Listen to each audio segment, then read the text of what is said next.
Great. Turn the video on, then cough. That was awesome. All right, we got a trough. And we have a hole in the trough. And I can...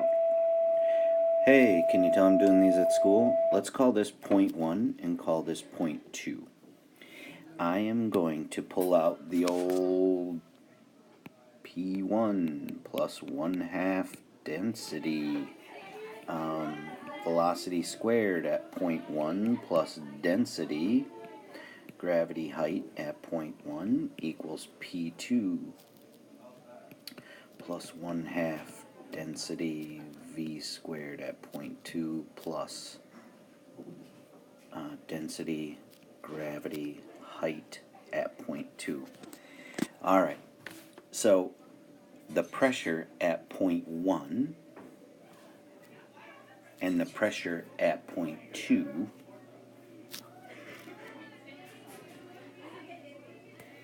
are just going to go away because they cancel each other out.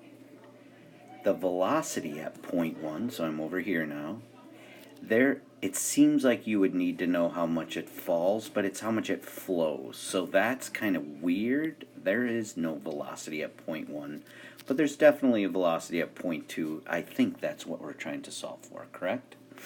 Now, is there a height at point 1? There absolutely is. So let's leave that alone. Is there a velocity at point 2? Yes. That's what we're trying to solve for. And then what about the height at point 2? Wouldn't that be 0? So that's gone. So sometimes these aren't so bad. So I'm going to do that equals that and solve for that V2. You ready? Alright, let's hit it. The density of this water, so when this turns into, hey, I got a text.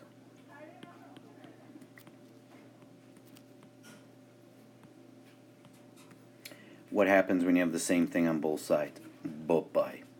So I have gravity times the height at point 1 equals 0.5. I turned 1/2 into the velocity at point 2, but it is squared. So gravity, 9.8 meters per second squared. The height, what is the height? We should know this.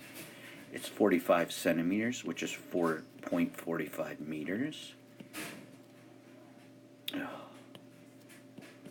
Equals 0.5, just built into the program, and let's solve for V2.